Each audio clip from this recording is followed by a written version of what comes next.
Fala Nação! Seja muito bem-vindo ao nosso canal.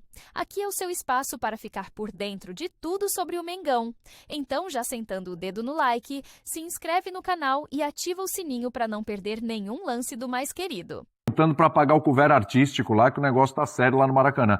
8-0, o Flamengo emplacou uma goleada simplesmente espetacular num jogo do mais altíssimo nível. Ah, mas é o Vitória que tá brigando para não cair. O que a gente já vem falando aqui faz tempo, falamos isso sobre o Palmeiras contra o Universitário. É a forma como essas equipes encaram adversários dessa zona da tabela. Desse jeito, fazendo 8 gols.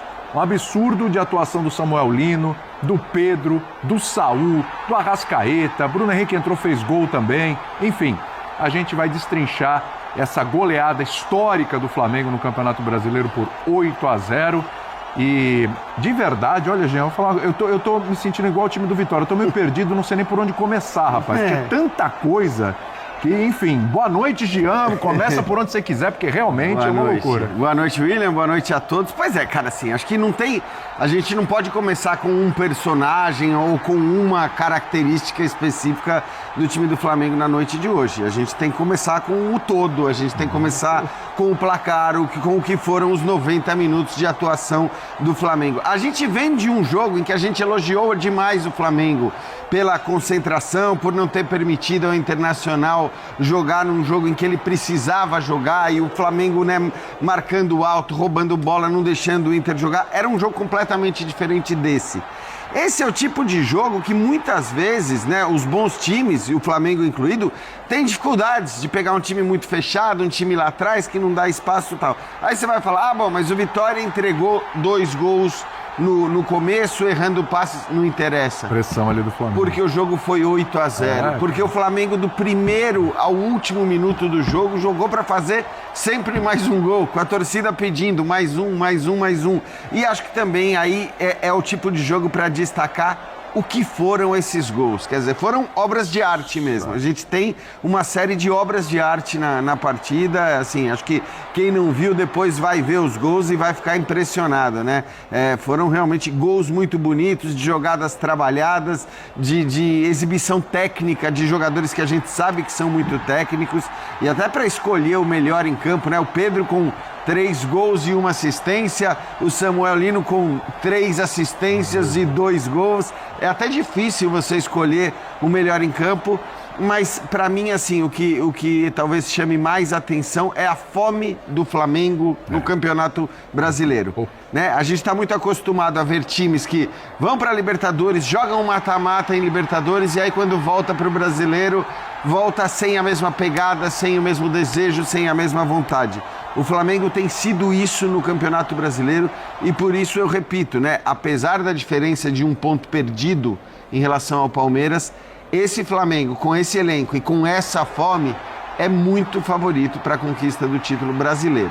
E disparado, né, Bernardo? Acho que não tem nem discussão, maior atuação de um clube nesse Campeonato Brasileiro, né? Acho que, e disparado mesmo, né? Nesse? Podemos primeira coisa, boa noite a você, William, boa noite, Jean, Calçade, boa noite aos fãs do esporte. É que tem que puxar pela memória, mas assim, olha, é uma loucura. Esse Flamengo do Felipe Luiz é marcado pela consistência, por ser um time muito regular, um time que permite pouquíssimas chances aos adversários, um time que vence seus jogos, mas alguns flamenguistas reclamavam da falta de espetáculo. Tá aí. Não só tá aí. Eu faço um desafio, e eu sei que as pessoas não gostam que volte nesse assunto, e eu acho que esse assunto é inoportuno diversas vezes. Onde você vai parar? Vou parar lá mesmo. Vamos lá. Eu sei que esse assunto, eu concordo que esse assunto é realmente inoportuno diversas vezes, mas hoje eu tenho que falar. Lá vem ele.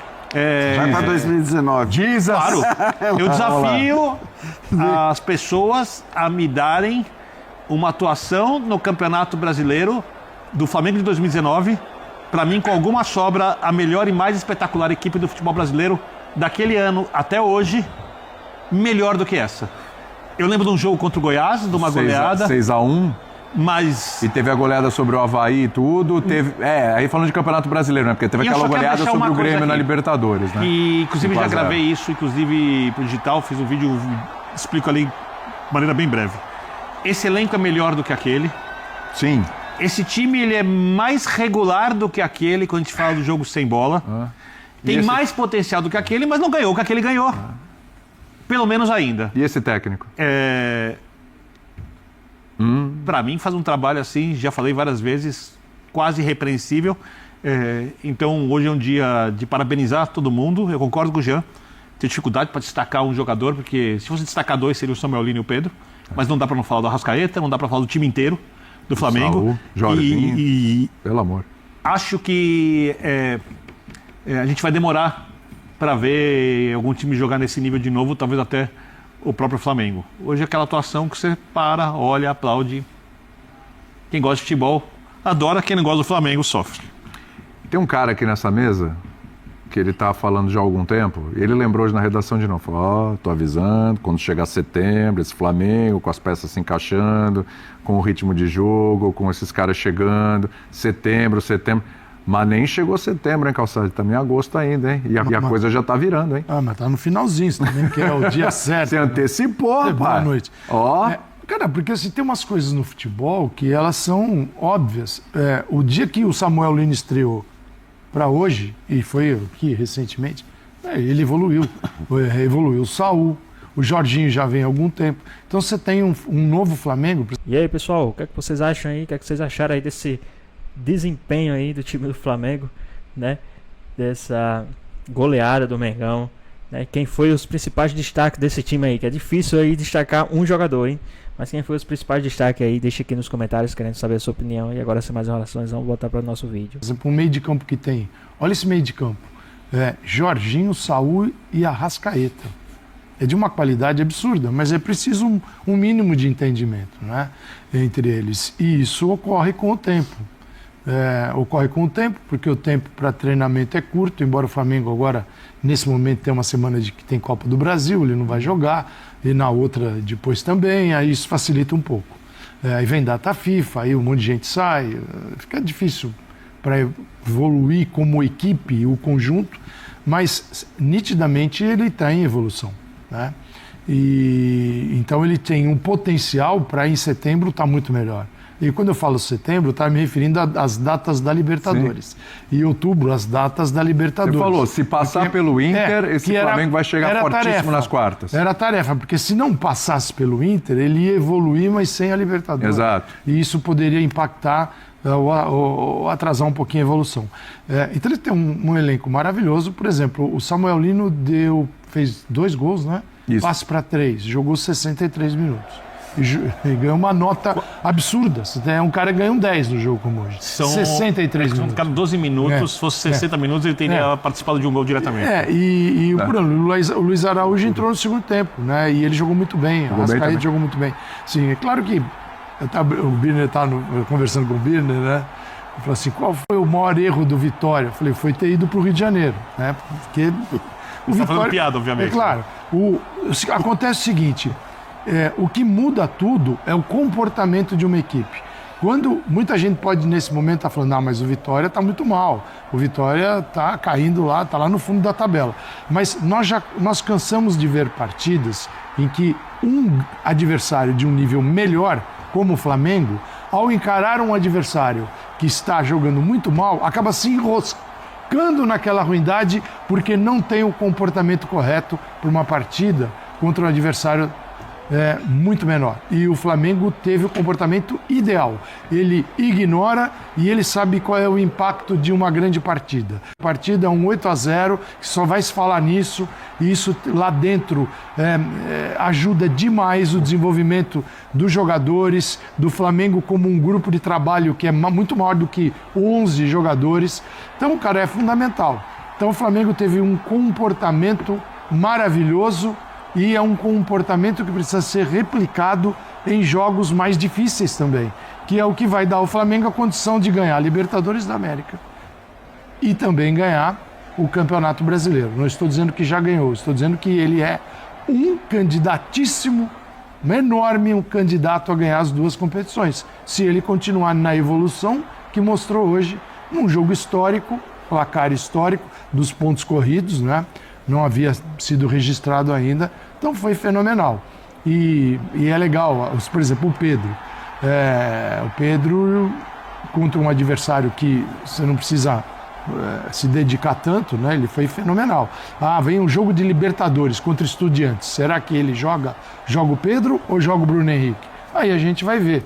Mas pelo menos o Felipe Luiz pode dizer que está vendo uma recuperação de um centroavante, e isso é muito importante para o Flamengo. Essa questão do Pedro, acho que assim, aí é muito claro, né? É muito claro que para um jogo como o de hoje, e assim, o Pedro deu um espetáculo, né? Porque foi um espetáculo de refinamento técnico, assim. Não são só as finalizações, mas é a maneira como ele participa das jogadas de ataque, os dribles curtos, os passes que ele dá. O passe de mais calcanhar, jeito que força. drible de corpo. É tudo, é isso. Agora, claro, é uma característica dele, todo esse refinamento técnico e a capacidade de finalização do mais alto nível. E ele tem algumas qualidades que ele não tem e que outros jogadores têm, que talvez sirvam para jogos mais duros, fora de casa, contra adversários mais complicados. Agora, quando você monta um elenco como o que o Flamengo montou, né, que qualquer um... tem vários jogadores aí que se você olhar no banco de qualquer outro time do Campeonato Brasileiro, você fala, mas o professor tá louco? Né? Quer dizer, no Flamengo não. É normal que jogadores como o Pedro, como o Bruno Henrique e como tantos outros fiquem no banco e você diga, é normal, porque, cara, só dá para entrar 11. E eu acho que vai ser cada vez mais normal que os jogadores sejam colocados em campo de acordo com as suas características e com as características do jogo. Então, a gente falava, né, de muitas vezes, isso não é só no Brasil, não é só com o Flamengo, muitas vezes você pega um time muito fechado, com linhas muito baixas, que marca bem, acho que nem foi o caso do Vitória hoje, mas sabe, que marca bem, você precisa de jogadores com essa qualidade do Pedro, né? Qualidade na bola aérea, qualidade na finalização, qualidade de refinamento técnico para criar em passes rápidos ou dribles curtos, como ele fez hoje. Então é normal e acho que não tem drama e não tem que ter drama, né? Se um fica no banco, se o outro fica no banco, porque você olha o elenco do Flamengo e você vai ver pelo menos 18 jogadores do mais alto nível. Agora, sobre o Pedro, aliás, o Gabriel Gama avisa, o Flamengo tinha feito 8-0 contra o Fortaleza.